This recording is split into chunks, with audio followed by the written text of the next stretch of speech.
What's up, everybody? Welcome to another World Cup recap video here on Touchline Talk. So much to get to, but before I jump in, want to say, as always, be sure to hit that subscribe button so you don't miss any of the rest of the content I will put out here on YouTube throughout the rest of this World Cup and, of course, moving forward after that. Also, you can find my written work on Substack by scanning that QR code that is right next to me, so be sure to check that out as well. Match reports for U.S. men's national team games, World Cup notebooks. I just sent my first one out yesterday, sort of recapping different segments of the tournament, my best 11s, takeaways, all of that good stuff. So again, you can scan that QR code to check out my Substack. It was the game everybody was waiting for since this draw happened, and it became clear the U.S. and England were going to face each other in the World Cup for a third time. For a third time, England fails to beat the U.S. at a World Cup. It ultimately ends in a 0-0 draw. Before I get into this game, I want to start with the lineup because I said that I tweeted this before the game. I'm going to say it now so that there is no question where I stand on this heading into the Iran game from the U.S. perspective. We're going to get to Iran's win over Wales here in a minute. Gregg Berhalter knew coming into this game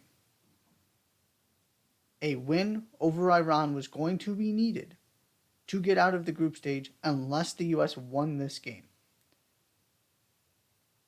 It was very much looking like you were going to, regardless of how this game played out, unless the U.S. found a way to win, you were staring at a winner-take-all situation in game number 3.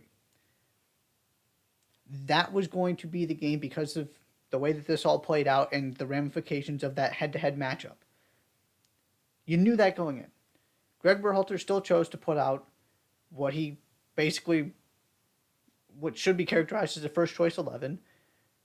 He swapped strikers, which doesn't really matter for the purposes of this conversation, the point I'm making. But he played the important players on yellow cards. He started all of the important players. And for a second game in a row, Jedi Robinson, Tyler Adams, and Christian Pulisic played 90 minutes. This is not about having a defeatist attitude, saying the U.S. can't beat England, that putting, at least limiting these guys' minutes is making some kind of statement about the U.S. isn't actually brave enough to go for it. It's about being practical and having a logical thought process. Because to me, Berhalter got this process wrong. Whether it works out or not. And they did escape without any yellow card issues in terms of a suspension, so that's helpful. But you have seen the impact playing 3 games in that short span during the World Cup qualifying windows had on some of these guys. And most of the time, they weren't even playing 90 minutes back to back to back. It was more like you start one game and play 90, you start another one, play 75, and then you come on for 30 in the third or something like that. And now you're asking these guys to play, theoretically, 3 full games here in a very short span of time.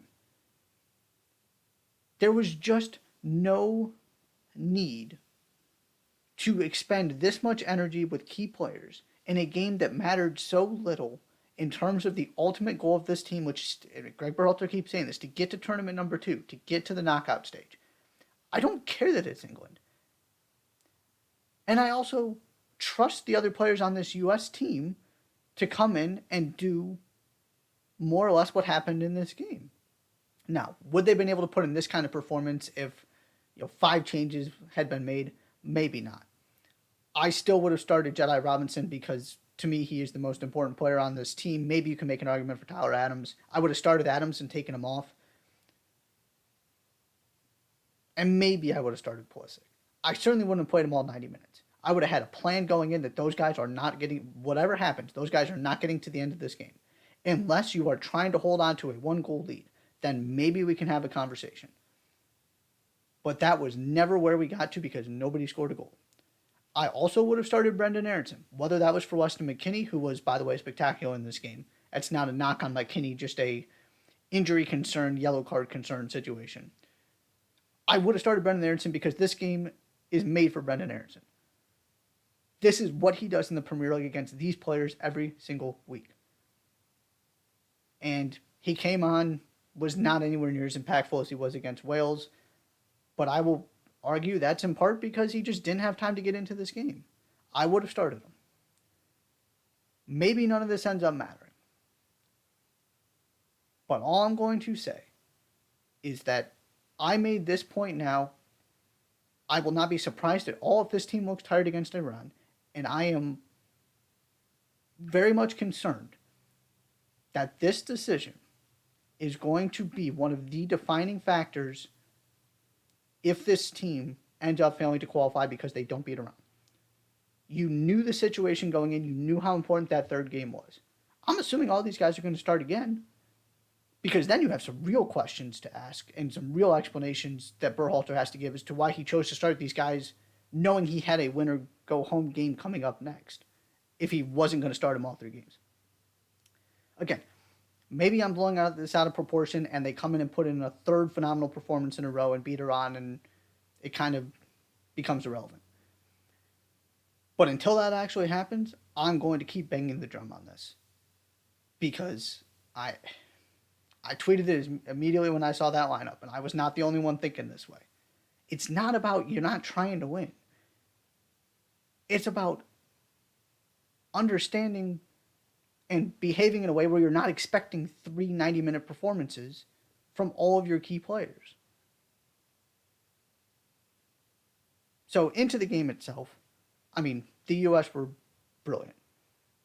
From a tactical standpoint, they 100% won this battle, and that started with the switch from the 4-3-3 to the 4-4-2 to get, as Stu Holden pointed out right away on the broadcast, to get sort of the ability to have 2 wide players to sort of stop the distribution to the England fullbacks, to have the 2 guys in the midfield to stop the distribution to the England midfield, and to just sit there and force England center backs to make plays. Because that is not what Harry Maguire and John Stones do. And I'll say this now too, Harry Maguire, also very good in this game. He's taken a lot of criticism, rightfully so. He was excellent. But he's not a guy who's going to go break lines with his passes. And so what you saw was a bunch of England passing the ball around at the back, which is just something that the U.S. is more than happy to let them do. They're not doing anything dangerous with the ball. It was a bunch of, back to Pickford between Stones and Maguire. Sometimes Shaw got involved. Sometimes Trippier got involved. And you look at the people that had the most passes in this game, top 3 on the list, the 2 center backs and Luke Shaw. That is exactly what you wanted for the U.S. And none of them were particularly threatening. It wasn't, you something like Deu Upamecano, what he did for France. His progressive passes, his line breaking, those kind of things. That was not what you saw in this game. And so as a result of that, the U.S. kept all of these world-class players in the midfield, in the attack, quiet. You didn't really hear Jude Bellingham's name. I mean, Declan Rice got on the ball a little bit, but he didn't do much with it. You heard very little from Mason Mount outside of 1 or 2 moments. Harry Kane had a moment here or there, but really didn't do much. Bukayo Saka didn't do very much. Jack Grealish came on, provided something a little different, but also didn't do that much. You can go down the entire list. It was exactly the kind of thing Gregg Berhalter wanted. It was exactly the approach, what he was trying to accomplish with this 4-4-2, with this change in approach, and with the overall game plan. And the U.S., not only did they sort of do the job defensively to keep England in check, they created the better chances. You had the Pulisic moment. And you had, I believe it was 7 corner kicks. They outshot England. Now, England did get more shots on target, which again goes back to the point I'm going to get in here about the U.S. in attack. 7 corners, I believe it was. Pulisic's delivery, just fine. Put at least a couple of them into really good areas, and there was nobody to be found. And again, created opportunities from open play. It is not that this team doesn't know how to create chances. They just don't know how to, they're really struggling and struggled throughout qualifying to create chances, real high quality chances, and to have those little moments which you need where you take that so-so chance, that half chance, and turn it into a goal. Right? They're not creating these obvious goal-scoring opportunities. for the most part. You had the one against Wales, which they did score, and you're not having the individual moments where you kind of make something out of nothing. You take a 10% chance of a goal and turn it into a goal, things like that. And so the result is, they create the better the chances. They were definitely the better team. And you got the corner kicks. It wasn't just that they did the job defensively. They also were the better team going forward in terms of the quality of chances created. And you had the 7 corner kicks. And you got absolutely nothing from them. So I put these two things together to make this point moving forward. They might be, theoretically, all you need is one goal. If you can keep another clean sheet against Iran, you need one goal to get through to the knockout stage.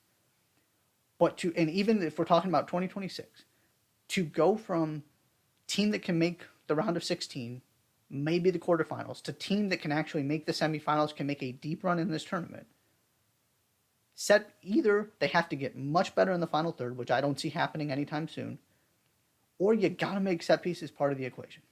They did a good job limiting England's opportunities and ability to be dangerous on set pieces.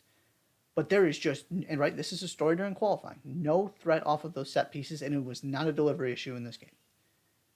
That is concerning. And so when you create all of those corner kicks against a team like England, it can't do anything with them. Those are the kind of things that ultimately prevent you from being able to play game in and game out with the best teams in the world. From a talent perspective, of course the U.S. isn't as talented as England, but you saw what they were able to do in this game. People who were out there, asking how many goals England were going to win by, like this was a foregone conclusion, it would be at least 3-0, just aren't paying attention to this U.S. team. So that was sort of where I came down on that part of it. My 3 big things coming out of this game from the U.S. Game plan, brilliant. Execution, brilliant. They did exactly what they wanted to do and were the better team. The set pieces, you got to find a way to score some goals because you're not scoring enough goals from the run of play to make a deep run. Even if we're talking, moving forward into 2026 when this group theoretically is even better. You got to find a way to make set pieces part of your formula for goal scoring. And then the third thing is you got to go again. And you knew that going in. I will just fundamentally disagree with the way Berhalter handled this situation. Maybe it comes back to haunt him, maybe it doesn't.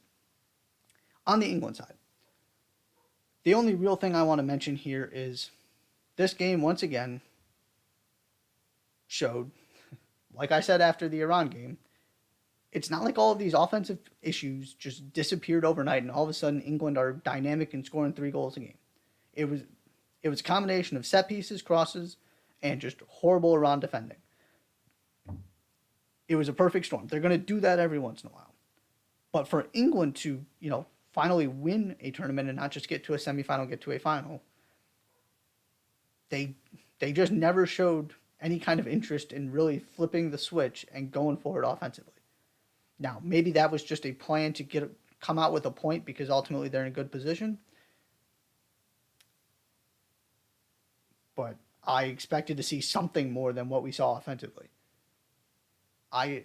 I will continue to have the same questions about England until they prove to me against the higher level opposition, starting with the U.S. once you get into a knockout stage, that when they need to, they can go score multiple goals, can take control of a game in attack, and not just be well organized and kind of, just conservative, pragmatic defensively. I don't see anything that has changed about this team since the last 2 tournaments.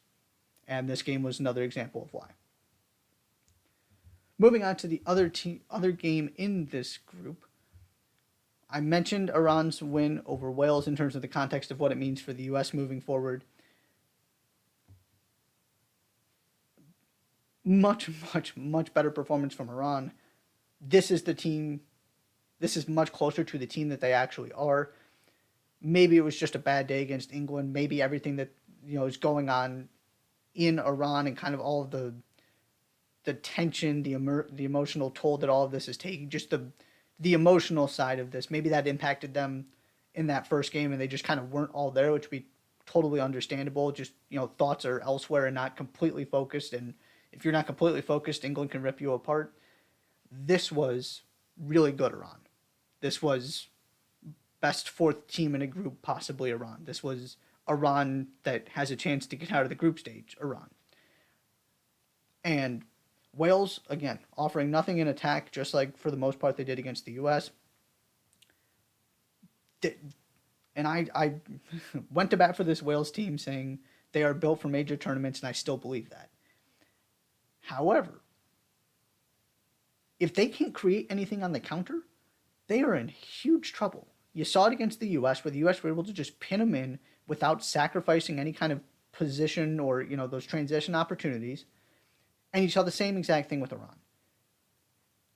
And even in the second half, before Wayne Hennessy got the red card, before the 2 goals went in, Iran were creating good chances, probably should have had a goal in there somewhere, absolutely deserving 2-0 winners. This is the downside to the way Wales play, is it has to all click if you're not going to keep the clean sheet. Now, they almost kept the clean sheet, even playing down a man for a little while there. But ultimately, disappointing in what I've seen from Wales so far. I thought they were going to be able to get something going forward, and it just hasn't happened. Big win for Iran, changes the complexion of this group. And if you're the U.S., I don't love the idea of having to play Iran knowing you need to win. And that is the situation the U.S. finds themselves in. On to our other group, Netherlands, Ecuador, 1-1 draw. Really good game. Outstanding performance from Ecuador. The stars of this team showed up. Enner Valencia again. Purvis Estupiñán was fantastic. I absolutely love him. He's one of my favorite players in the world. And Moises Caicedo in midfield, another guy who just doesn't get the credit he deserves. He is spectacular. Right, 2 of those guys play for Brighton. You wonder why Brighton is sort of overperforming and continues. It's because Brighton find guys like this, and Estupiñán, coming from Villarreal, what he did last season, he's just a really, really good left back. This Ecuador team, I mentioned this young core is fascinating to me, and they were on full display in this game. Ultimately, it was the Dutch who went up. Cody Gakpo scored, again, a really good goal. I said it after the first game. This guy is absolutely sensational. He's going to be on his way to a massive club very soon. He's producing goal involvements at a rate, I believe it's exceeding Erling Haaland, or at least was at one point. That's how good this guy's been for PSV. He is spectacular on a team that needs help in attack. And after that goal, very little from the Dutch. Ecuador very nearly won this game. Estupiñán had a goal that got called out for offside that was at least a little controversial. Then they do get the equalizer. They were sensational. Unfortunate not to get all 3 points. And so now that puts them in sort of that similar situation where you've got the one game where it all comes down to against Senegal, who get the win over Qatar as expected. Not the best Senegalese performance in the world. Edouard Mendy did look better, so that's a positive. Qatar get their goal. So that's, sort of at least something for Qatar to take away from this tournament. They did get their goal. Cool moment for them, so congratulations on that. So it's coming down to this Ecuador-Senegal game, assuming the Dutch take care of business against Qatar in Game 3. Really looking forward to it. Ecuador found a way to, with that draw, to get themselves control. And now they're the team that knows they just need that draw because Senegal lost to the Netherlands. I am surprised but not shocked Ecuador find themselves in this position. And, Senegal still obviously are going to have something to say about this because if they win, they are in. So we've got, through these first 2 match day 2 groups, Group A, Group B, we have exactly what you want, which is high stakes games on that last match day where one goal could change everything in a group. So we're off to a really good start in terms of creating drama for those final group stage games. That is all for today's World Cup recap. Thank you so much for tuning in. Be sure to hit that subscribe button, and I'll see you next time.